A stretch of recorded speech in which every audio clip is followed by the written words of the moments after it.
जय हिंद, वंदे मातरम। दोस्तों, स्वागत है आपका हमारे YouTube स्टडी प्लेटफॉर्म कुटुंब एकेडमी पर। आज कुटुंब एकेडमी आपके लिए उत्तराखंड जीके की क्लास 3 लेकर आया है, जो कि आपके आगामी पेपर वीडियो वीपीडीओ पटवारी के लिए बहुत महत्वपूर्ण होने वाली है, जो आपके लिए ब्रह्मास्त्र के रूप में एक कार्य करने के लिए तत्पर रहेगी। चलिए शुरू करते हैं आज की वीडियो। प्रश्न नंबर 1, बुग्याल किसे कहते हैं? ऑप्शन ए धान के खेतों को, ऑप्शन बी ऊसर भूमि को, ऑप्शन सी दलदल को, या ऑप्शन डी बर्फ पिघलने के बाद पहाड़ी ढालों पर उगे घास के मैदान को।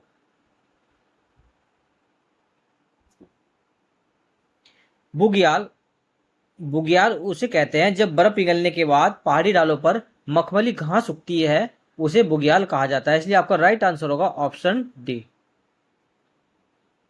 ऑप्शन डी आपका राइट आंसर होगा। चलिए इसके बारे में थोड़ा सा जान लेते हैं।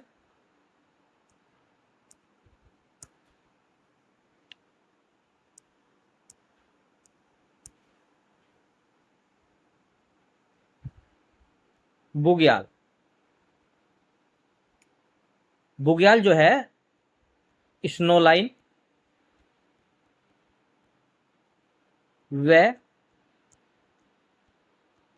टिम्बर लाइन, इन दोनों के बीच में पाया जाता है। यानी स्नो लाइन और टिम्बर लाइन के बीच में क्या पाया जाता है? बुग्याल पाया जाता है, जो मखमली घास का एक मैदान होता है। स्नो लाइन वह लाइन होती है जिसके नीचे बर्फ नहीं पाई जाती है, और टिम्बर लाइन वह लाइन होती है जिसके ऊपर वृक्ष नहीं पाए जाते। यानी इन दोनों के बीच में ही बुग्याल पाया जाता है। और बुग्याल कब बनता है? जब बर्फ पिघलने के बाद पहाड़ी ढलानों पर जो घास के मैदान उगते हैं, मखमली मैदान उगते हैं, उन्हें बुग्याल कहा जाता है। प्रश्न नंबर 2, कांचुला खर्क प्रसिद्ध है? जड़ी बूटी शोध केंद्र हेतु, पादप एवं कवक रख रखाव केंद्र हेतु, सी तोप खाने हेतु, या ऑप्शन डी कस्तूरी मृग प्रजनन एवं संरक्षण केंद्र हेतु। जो कांचुला खर्क है, यह आपका कस्तूरी मृग प्रजनन एवं संरक्षण केंद्र हेतु प्रसिद्ध है, और ये इसलिए आपका राइट आंसर होगा ऑप्शन डी। ऑप्शन डी आपका बिल्कुल राइट आंसर होगा, कांचुला खर्क। ये जो कांचुला खर्क है, ये आपके चमोली में है। और इसकी स्थापना की बात करें तो इसकी स्थापना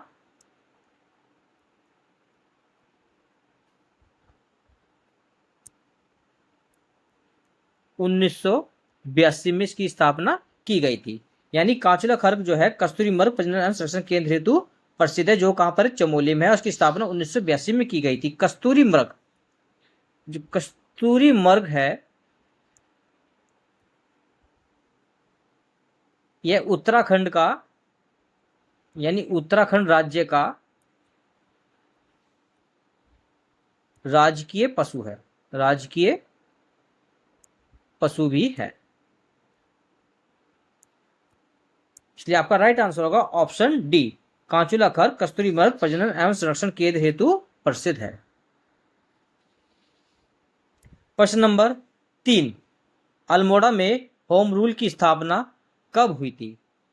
वर्ष 1903 ईस्वी में, वर्ष 1912 ईस्वी में, वर्ष 1908 ईस्वी में, या वर्ष 1914 ईस्वी में।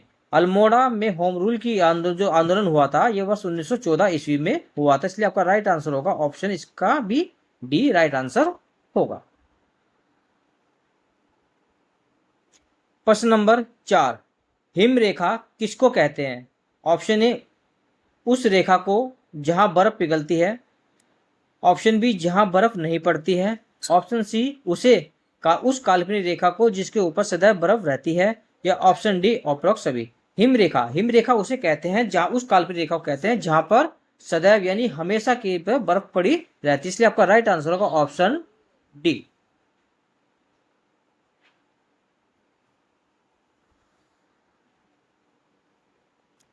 प्रश्न नंबर 5, राजूला मालूशाही है? ऑप्शन ए प्रेम गाथा, ऑप्शन बी वीर गाथा, ऑप्शन सी विवाह गीत, ऑप्शन डी शोका गीत। राजूला मालुशाही जो है एक प्रेम गाथा है, इसलिए आपका राइट आंसर होगा ऑप्शन ए। प्रश्न नंबर 6, दसोली ग्राम स्वराज संघ के संस्थापक कौन थे? Option A Vishweshwar Dutt Saklani, option B Govind Vallabh Pant, option C Chandi Prasad Bhatt, option D Hari Shailesh Bhatt. Dasoli Gram Swaraj Sangh की जो स्थापना की थी ये चंडी प्रसाद भट्ट के द्वारा की गई थी, चंडी प्रसाद भट्ट के द्वारा की गई थी, इसलिए आपका राइट आंसर होगा ऑप्शन सी।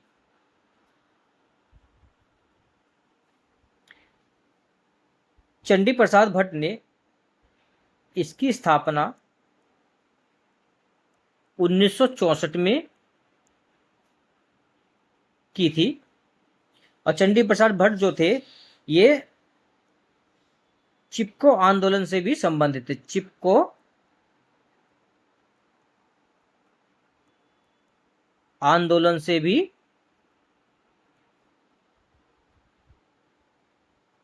संबंधित थे, जो कहां हुआ था, जो चमोली में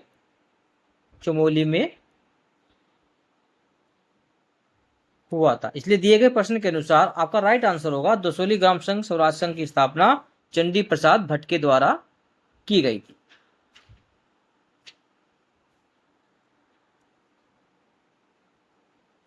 प्रश्न नंबर 7, गौरी गंगा काली नदी से मिलती है? ऑप्शन ए चंपावत में, ऑप्शन बी चमोली में, ऑप्शन सी अल्मोड़ा में या ऑप्शन डी जोली जीवी में। गौरी गंगा और काली नदी का जो संगम होता है ये जोली जीवी में होता है, इसलिए आपका राइट आंसर होगा ऑप्शन डी।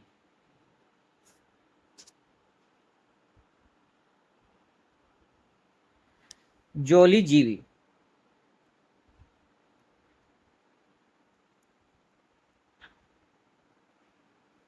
ये आपके पिथौरागढ़ में है,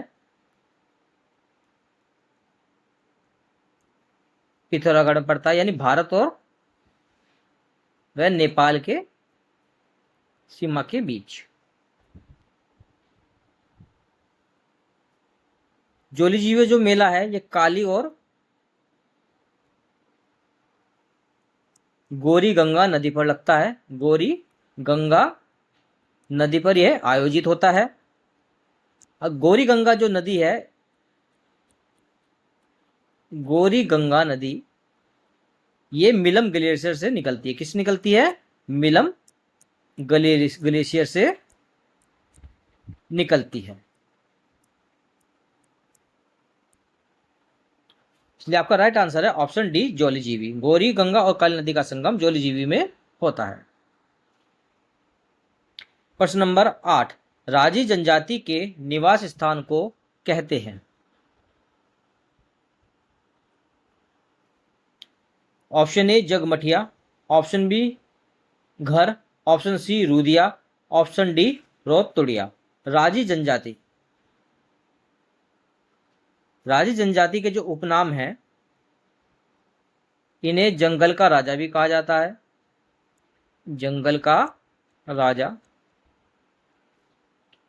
इन्हें वनराज भी कहा जाता है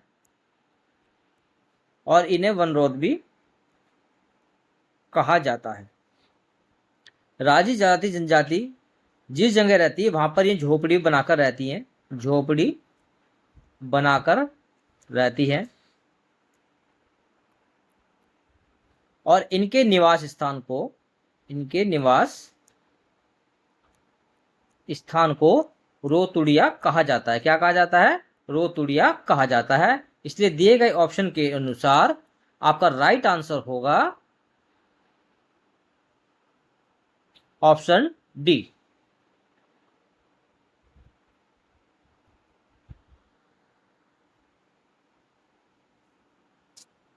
प्रश्न नंबर 10, नंदा देवी राष्ट्रीय उद्यान 3 जनपदों में फैला हुआ है, वे हैं? Option A Chamoli Pauri Bageshwar, option B Chamoli Pithoragarh Bageshwar, option C Chamoli Almora Pithoragarh, option D Chamoli Rudraprayag या फिर पौड़ी।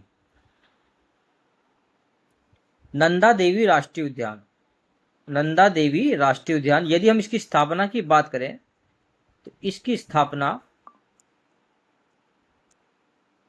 1982 में हुई थी और ये चमोली जिले में है, चमोली जिले में है। और यदि इसके विस्तारण की बात करें तो ये चमोली, पिथौरागढ़,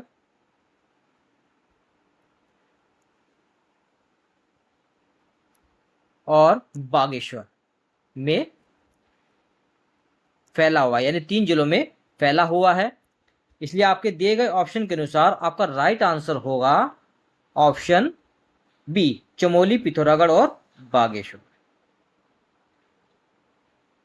का राइट आंसर होगा ऑप्शन बी।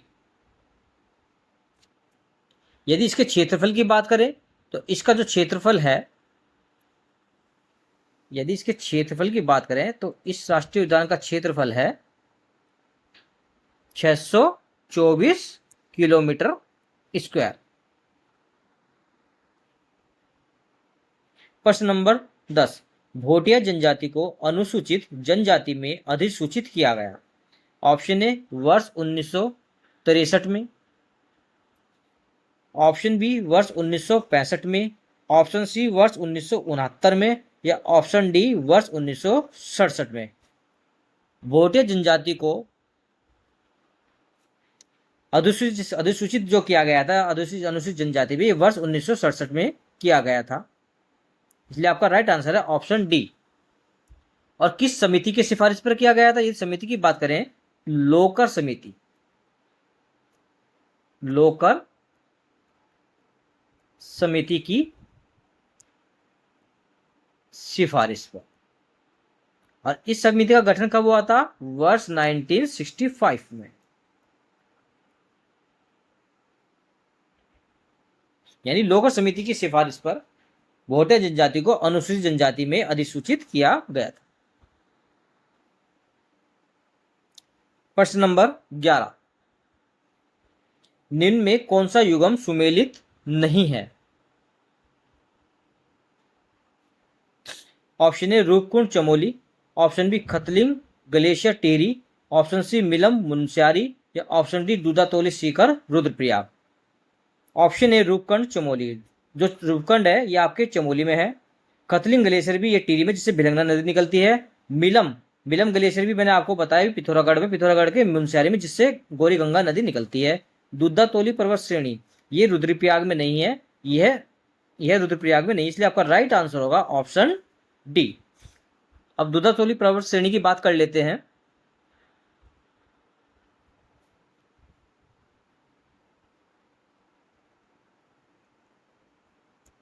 दूधातोली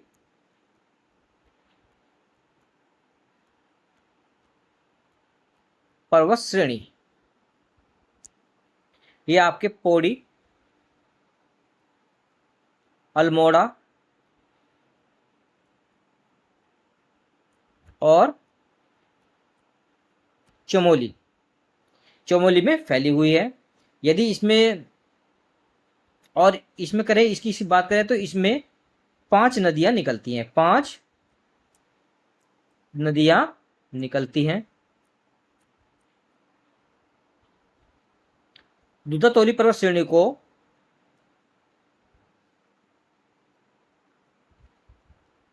उत्तराखंड का पामीर भी कहा जाता है। क्या कहा जाता है? पामीर भी कहा जाता है। इसलिए आपका राइट आंसर होगा ऑप्शन डी, दूधातोली शिखर आपका राइट आंसर है, जो कि रुद्रप्रयाग में ना होकर पौड़ी, अल्मोड़ा और चमोली 3 जिलों में फैला हुआ है। प्रश्न नंबर 12, मुझे एक चंद्र सिंह और मिलता तो भारत कब का आजाद हुआ होता था। यह कथन किसका है? यानी मुझे एक चंद्र सिंह और मिलता तो भारत कभी का स्वतंत्र हो गया होता, यह कथन किसका है? Option A Pandit Jawaharlal Nehru, option B Mahatma Gandhi, option C Bal Gangadhar तिलक, या ऑप्शन सी चंद्रशेखर आजाद। मुझे एक चंद्र सिंह और मिलता, ये जो कथन दिया गया था ये आपके महात्मा गांधी के द्वारा दिया गया था, इसलिए आपका राइट आंसर है ऑप्शन बी। और ये किसके लिए दिया गया था?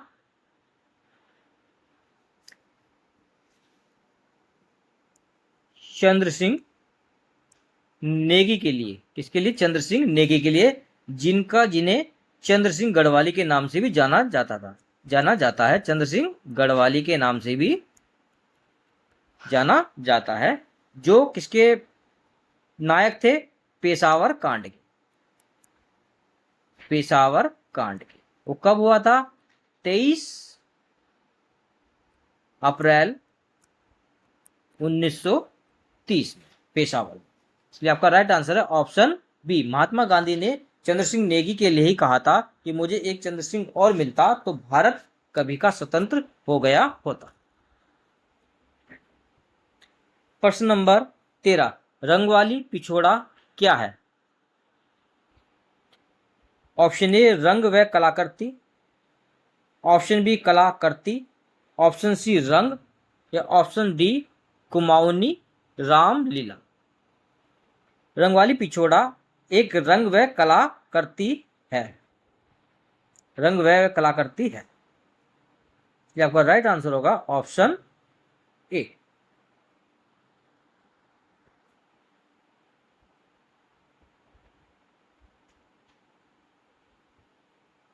प्रश्न नंबर 14, देहरादून जिले को मेरठ मंडल में से गढ़वाल मंडल में कब सम्मिलित किया गया था? देहरादून जिले को मेरठ मंडल से गढ़वाल मंडल में जो शामिल किया गया था, यह आपके वर्ष 1975 में किया गया था। इसलिए आपका राइट आंसर है ऑप्शन ए। देहरादून के यदि उपनाम की बात करें तो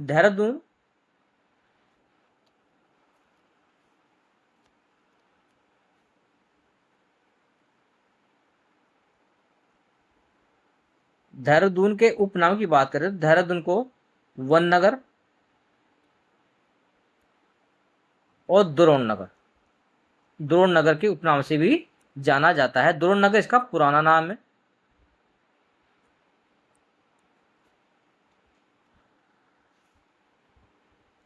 प्रश्न नंबर 15, निम्न को स्थापना के संदर्भ में आरोही क्रम में व्यवस्थित कीजिए। नंदा देवी राष्ट्रीय उद्यान, गंगोत्री राष्ट्रीय उद्यान, राजाजी राष्ट्रीय उद्यान, गोविंद राष्ट्रीय उद्यान। निम्न को स्थापना के संदर्भ में आरोही क्रम में व्यवस्थित कीजिए। चलिए करते हैं एक एक को। नंदा देवी राष्ट्रीय उद्यान, अभी मैंने आपको बताया था नंदा देवी राष्ट्रीय उद्यान की स्थापना वर्ष 1982 में हुई थी। गंगोत्री राष्ट्रीय उद्यान की स्थापना वर्ष 1989 में हुई थी। राजाजी राष्ट्रीय उद्यान की स्थापना वर्ष 1983 में हुई थी। गोविंद राष्ट्रीय उद्यान की स्थापना वर्ष 1980 में हुई थी। यानी स्थापना के दौरान आरोही क्रम में लिखना है, यानी बढ़ते हुए क्रम में लिखना है। सबसे पहले किसकी स्थापना हुई? गोविंद राष्ट्रीय उद्यान की, यानी 4। उसके बाद 1, उसके बाद 3 और उसके बाद 2। तो दिए गए ऑप्शन में आपका ये कहां दे रखा है? 4 1 3 2। 3 1 4 2 ये गलत, 2 4 3 1 ये गलत, ये भी गलत। तो दिए गए ऑप्शन में आपका ऑप्शन डी बिल्कुल राइट आंसर होगा। 4 1 3 2। जड़ी बूटी विकास शोध संस्थान कहाँ स्थित है? ऑप्शन ए रामनगर में, ऑप्शन बी कौसानी में, ऑप्शन सी गोपेश्वर में, या ऑप्शन सी बनगोट में। जड़ी बूटी जो शोध संस्थान है यह आपके गोपेश्वर में स्थित है। इसलिए आपका राइट आंसर होगा ऑप्शन सी।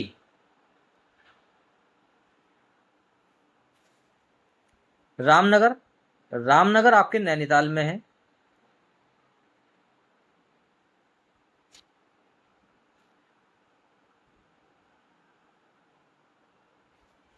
कौसानी आपके बागेश्वर में है।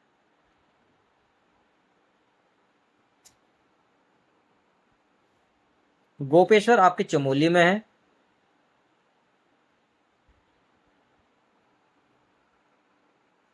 और बनकोट आपके पिथौरागढ़ में है। पिथौरागढ़ गढ़ में है। प्रश्न नंबर 17, कुमाऊं का बारदोली कहा जाता है?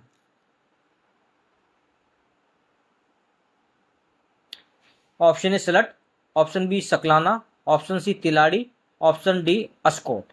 कुमाऊं का बारदोली कहा जाता है सलट सत्याग्रह को, इसलिए आपका राइट आंसर होगा ऑप्शन ए। सलट को कुमाऊं का बारदोली कहा जाता है।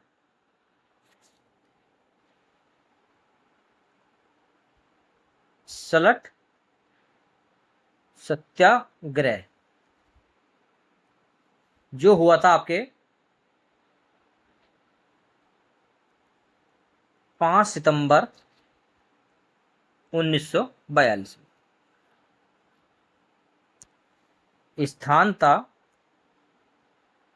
अल्मोड़ा का सलट क्षेत्र।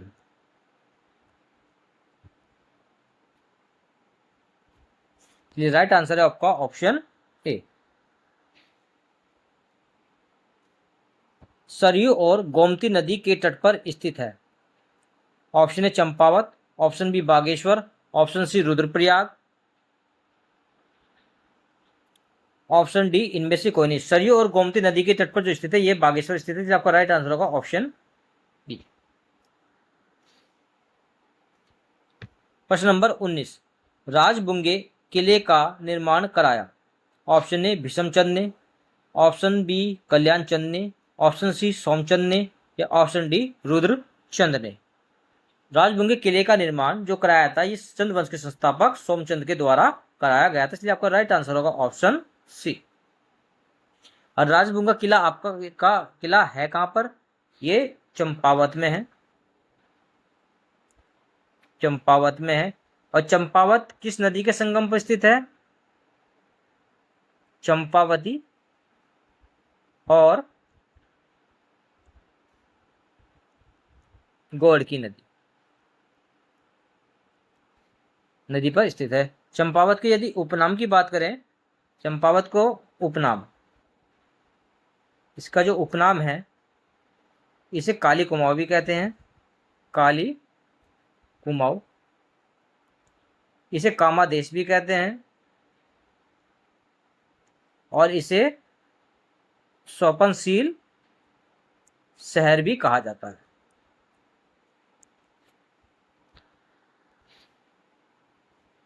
प्रश्न नंबर 20 और आज का आखिरी प्रश्न, गढ़वाल हितकारिणी सभा की स्थापना हुई? ऑप्शन ए वर्ष 1902 में, ऑप्शन बी वर्ष 1905 में, ऑप्शन सी वर्ष 1901 में, ऑप्शन डी वर्ष 1903 में। गढ़वाल हितकारिणी सभा की जो स्थापना की थी ये तारा दत्त गौरव के द्वारा की गई। तारा दत्त गैरोला के द्वारा की गई थी। और यदि स्थान की बात करें तो कहाँ की गई थी? ये देहरादून में की गई थी। देहरादून में की गई थी। और यदि कब की गई थी?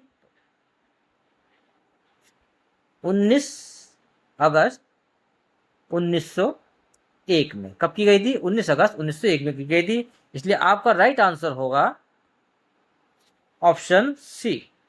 गढ़वाल हितकारिणी की सभा की स्थापना वर्ष 1901 में की गई थी। ये थे आज के हमारे टॉप 20 MCQ जो आपके आगामी पेपर के लिए बहुत ही महत्वपूर्ण होने वाले हैं।